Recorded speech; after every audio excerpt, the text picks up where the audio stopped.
In a typical Gemini mission, the spacecraft is launched and inserted into orbit by the Gemini launch vehicle, a Titan II, modified for manned spaceflight application. Throughout the launch vehicle's powered flight, its malfunction detection system provides the astronauts with critical performance data, enabling them to successfully abort the spacecraft if potentially catastrophic malfunctions are indicated. Initially, automatic pre-programmed roll and pitch maneuvers establish the flight vehicle in the correct trajectory for Earth orbit.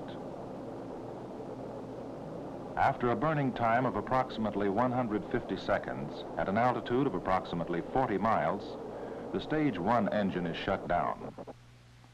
Simultaneously, the Stage 2 engine starts, and explosive separation nuts holding the two stages together are blown automatically. The Stage 2 engine now propels the spacecraft to approximately 80 miles altitude, burning for approximately 180 seconds.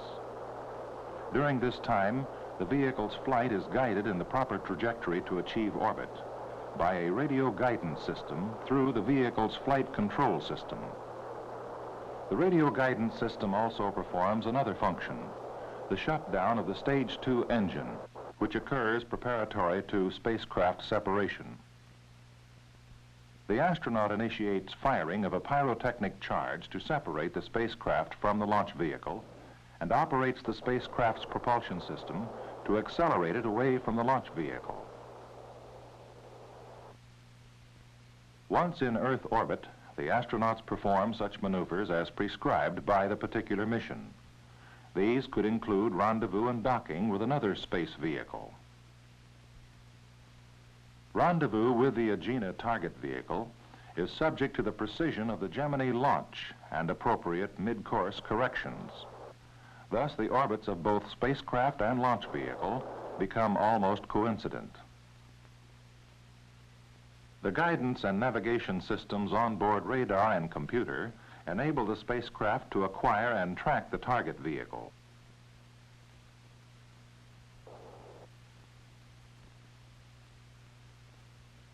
The spacecraft's propulsion and control system, either automatic or manually operated, guides the spacecraft into a favorable rendezvous and docking position and attitude.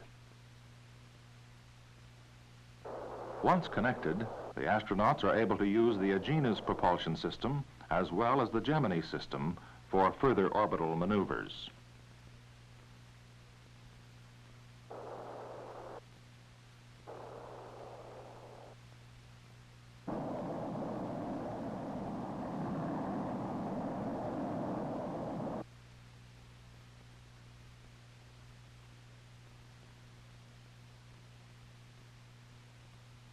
For return to Earth, the spacecraft is first positioned in a re-entry attitude using the thrusters of the propulsion and control system.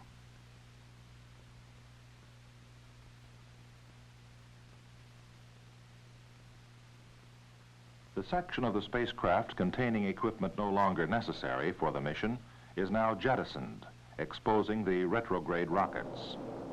These fire to slow the spacecraft from orbital speed for its re-entry into the Earth's atmosphere. After the retrograde rockets have done their job, they too are jettisoned, exposing the heat shield, which absorbs the greatest part of re-entry heating.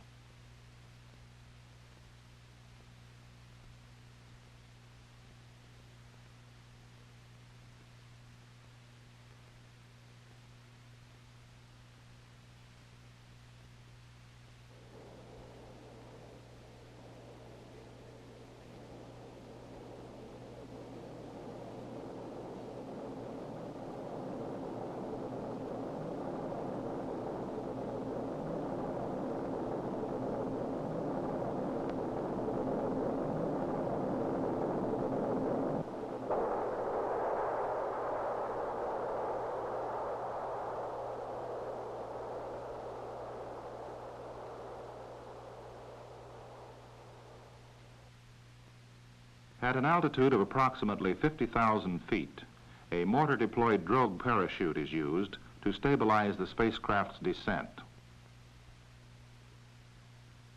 At approximately 11,000 feet above the Earth, a pilot parachute is automatically deployed.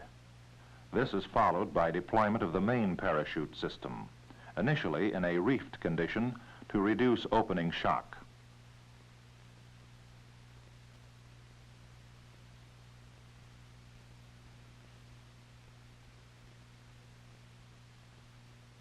After the main parachute is fully inflated, the spacecraft's suspension is changed to a two-point system to enable a more favorable landing attitude.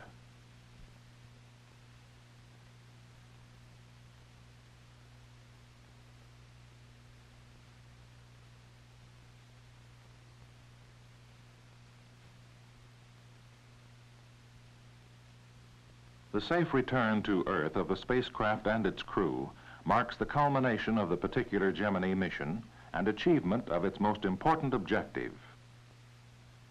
It also points to another success, the demonstrated capability of the spacecraft and its systems to perform their assigned mission functions.